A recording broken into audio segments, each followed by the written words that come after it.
പറ്റും എന്ന് ഞാൻ പറയും. ഒരൊറ്റ നിബന്ധന, ഇവിടെ ഇരുന്നിട്ട് ലോകത്ത് ടൈറ്റാനിക് കണ്ടുപിടിച്ച സൂക്ഷ്മദർശിനിക്ക് പറ്റാത്തത് ഈ കണ്ണുകൊണ്ട് നിനക്ക് കഴിയും. പറയട്ടെ ഒരൊറ്റ നിബന്ധന. ചെയ്യാൻ പറ്റുമോ? നിനക്ക് പറയാം. ആ അണ്ണാച്ചി സ്വാമി വന്നിട്ട് കണ്ണടച്ചിട്ട് ഹിപ്നോട്ടിസം നടത്തിയിട്ട് മലേഷ്യൻ വിമാനം എവിടെയാന്ന് പറഞ്ഞു കൊടുത്തല്ലോ. അതിനൊക്കെ അപ്പുറം പറയാൻ കഴിയുന്നത് മുസ്ലിമേ നിനക്കാണ്. ഞാൻ പറയാം, ഞാനൊരു അവകാശവാദം പറയല്ല.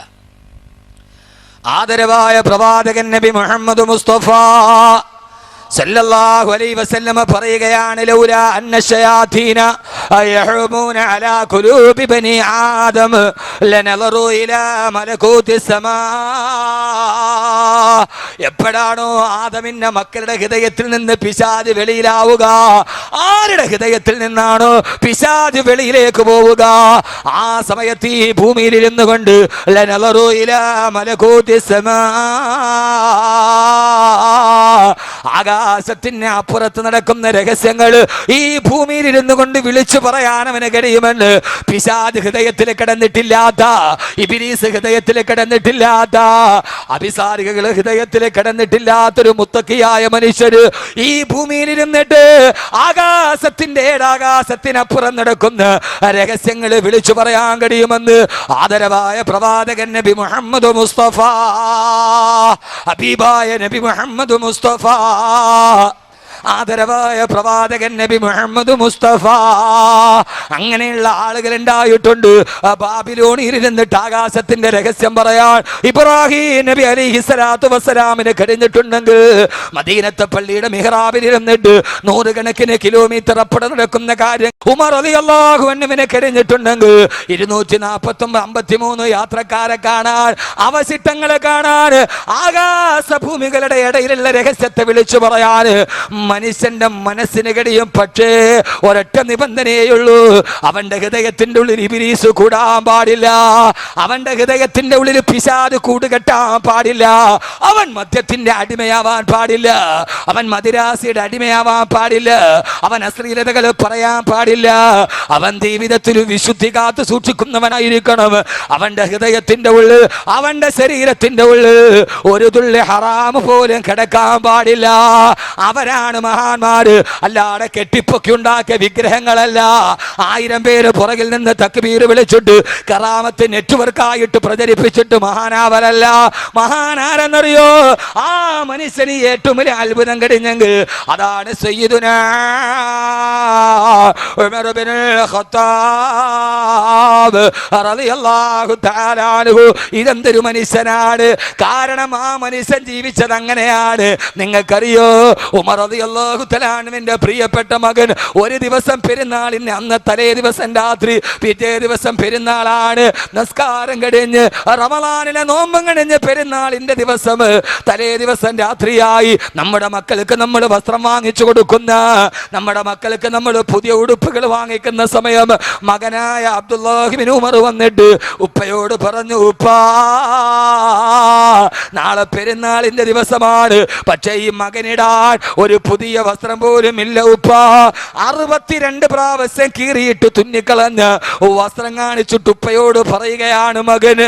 അല്ലാഹു അൻഹുവിനെ കഴിഞ്ഞിട്ടുണ്ടെങ്കിൽ 253 യാത്രക്കാരെ കാണാൻ, അവശിഷ്ടങ്ങളെ കാണാൻ, ആകാശഭൂമികളുടെ ഇടയിലുള്ള രഹസ്യത്തെ വിളിച്ചു പറയാൻ മനുഷ്യന്റെ മനസ്സിന് കഴിയും. പക്ഷേ ഒരൊറ്റ നിബന്ധനയുള്ളൂ, അവന്റെ ഹൃദയത്തിന്റെ ഉള്ളിൽ ഇബ്ലീസ് കൂടാൻ പാടില്ല, അവന്റെ ഹൃദയത്തിന്റെ ഉള്ളിൽ പിശാച് കൂടുകെട്ടാൻ പാടില്ല, അവൻ മദ്യത്തിന്റെ അടിമയാവാൻ പാടില്ല, അവൻ മദിരാസിയുടെ അടിമയാവാൻ പാടില്ല, അവൻ അശ്ലീലതകൾ പറയാൻ പാടില്ല, അവൻ ജീവിതത്തിൽ വിശുദ്ധി കാത്തു സൂക്ഷിക്കുന്നവനായിരിക്കണം.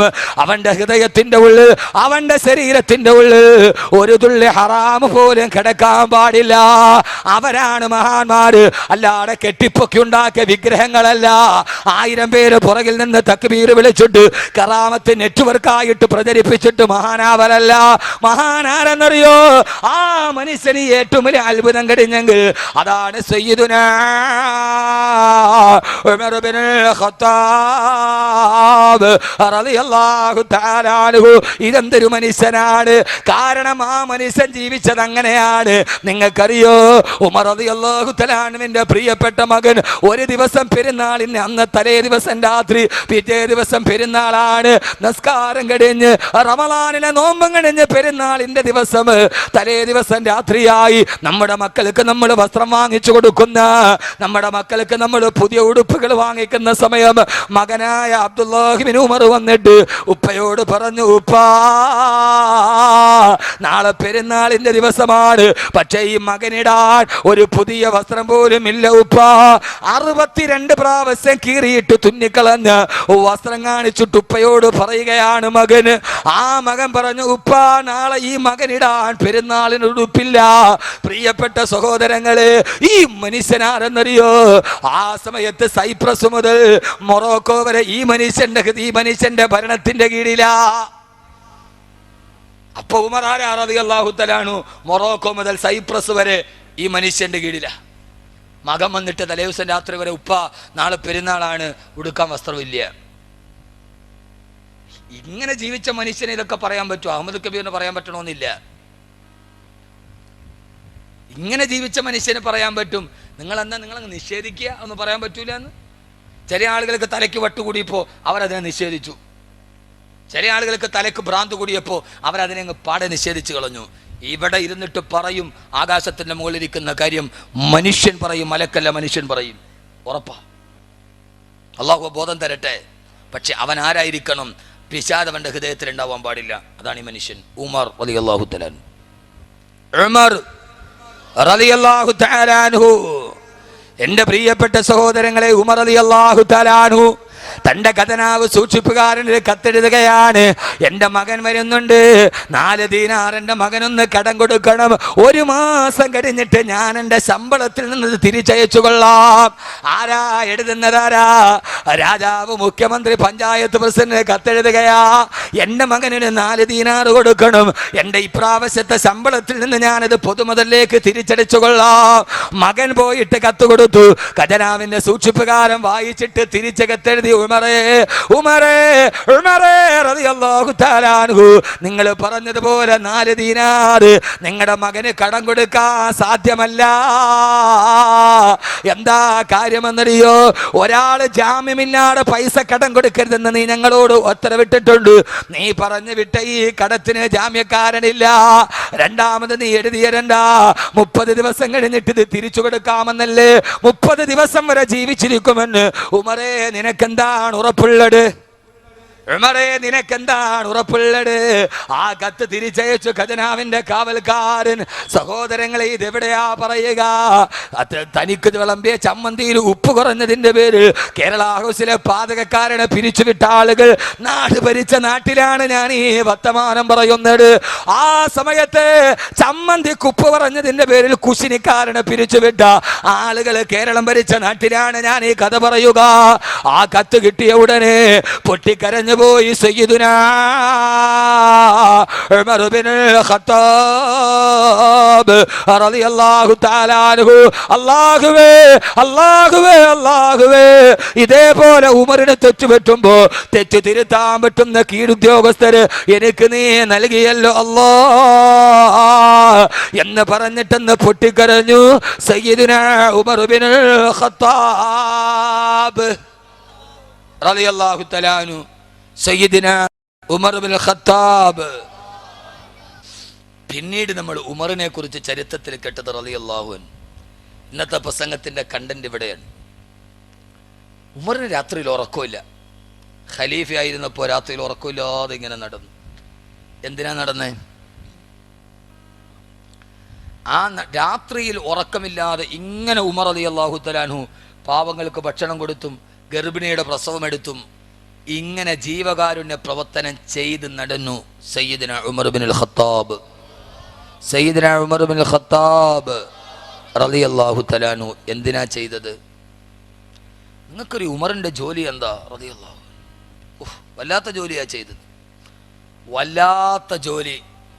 ഒരിക്കൽ ബഹുമാനപ്പെട്ട സയ്യിദുനാ അബൂ തൽഹ റളിയല്ലാഹു തആല അൻഹു നിസ്കാരം കഴിഞ്ഞ് വീട്ടിലോട്ട് പോകുന്ന സമയത്ത് പോകുന്ന സമയത്ത് രാത്രിയിൽ ഒരാൾ പാത്തും പതുങ്ങിയും മദീനയുടെ ഇടവഴിയിലൂടെ നടന്നു പോകും. ആളുടെ നടപ്പ് കണ്ടപ്പോഴേ അബൂതലഹയ്ക്ക് മനസ്സിലായി ഇയാൾ പോകുന്നത് അത്ര നല്ല കാര്യത്തിനല്ല. പാത്തും പതുങ്ങിയും ആരെങ്കിലും തന്നെ നോക്കുന്നുണ്ടോ എന്നൊക്കെ ഇടങ്ങും വലങ്ങും ഒക്കെ നോക്കി ഇയാളിങ്ങനെ പോവുക. അബൂതലഹ റളിയല്ലാഹു പുറകെ കൂടി ഇവനെ പിടിച്ചിട്ട് ഉമറാണ് നാട് ഭരിക്കുന്നത് റളിയല്ലാഹു അൻഹു. നാളെ ഉമറിൻ്റെ വീട്ടിൽ ഉമറിൻ്റെ കോടതിയിൽ ഇവനെ ഹാജരാക്കണം, നല്ല ശിക്ഷ ഇവന് കിട്ടും. ശ്രദ്ധിച്ച് കേൾക്കണം, ഇങ്ങോട്ട് നോക്ക്.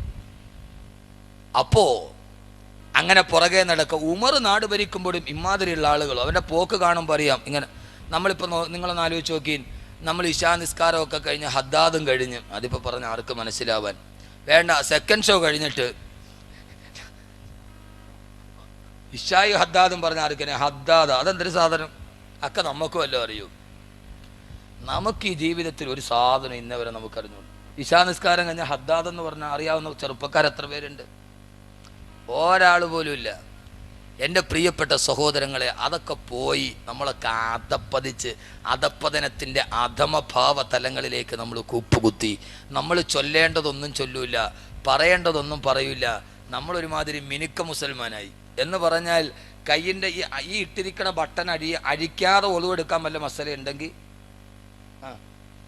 ഇപ്പോഴത്തെ ഒരാളുകൾ ഈ ടൈ അഴിക്കാതെ കാലിൽ കിടക്കുന്ന ഷൂ അഴിക്കാതെ ഒളിവെടുക്കാൻ എന്തെങ്കിലും മസല ഏതെങ്കിലും ഒരാൾ പറഞ്ഞാൽ നമ്മൾ ആ പാട്ടിടങ്ങുമായി. നമുക്ക് തഖ്വ എന്ന് പറയുന്ന ഒരു സാധനം ഇസ്ലാമിൻ്റെ ശരീഅത്തിൻ്റെ നിയമത്തിലില്ല എന്ന് ചിന്തിച്ചതാണ് ഏറ്റവും വലിയ പ്രശ്നം. അള്ളാഹു നമ്മളെ കാക്കട്ടെ.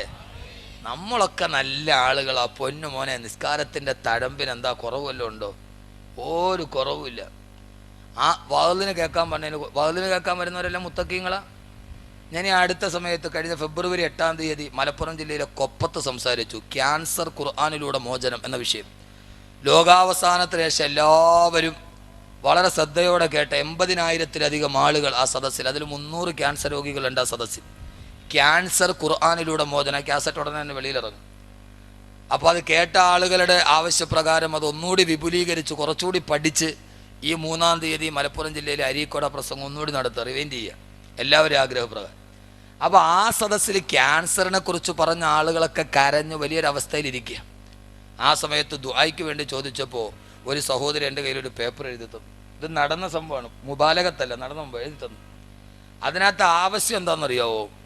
ഉസ്താദ് കാര്യമായിട്ട് ദുആ ചെയ്യണം. എന്താണെന്നറിയോ?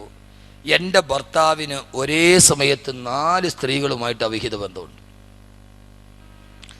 അതൊന്ന് മാറാൻ വേണ്ടി ഉസ്താദ് ദുആ ചെയ്യണം. കുഴപ്പമില്ല. പക്ഷെ അതിൻ്റെ താഴെ എഴുതിയിരിക്കുക, ഈ സദസ്സിൽ തന്നെ ഉസ്താദ് മറക്കാതെ ദുആ ചെയ്യണം. കാരണം ആ 4 പെണ്ണുങ്ങളും ഉസ്താദിൻ്റെ വാത് വെക്കാൻ വേണ്ടി വന്നിരിപ്പുണ്ട്. എൻ്റെ ഭർത്താവും കിണിച്ചോണ്ട് മുമ്പ് ഇരിപ്പുണ്ട്. ഇതൊരു മുബാലകത്തിനല്ല, ആ ക്യാസറ്റിൽ നിങ്ങൾക്ക് കാണാം. അവരെഴുതി തന്നതാ. ഈ 4 പെണ്ണുങ്ങളും ഉസ്താദിൻ്റെ വാത് വെക്കാൻ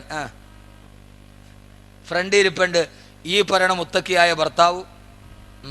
അപ്പോൾ ഉണ്ട്, നിസ്കാരത്തിനുണ്ടോ? ഉണ്ട്, 27-ാം രാവിനുണ്ടോ? ഉണ്ട്. പക്ഷേ യഥാർത്ഥ ദീൻ എന്താ നമ്മൾ അറിഞ്ഞിട്ടുണ്ടോ? ഇല്ലതാ.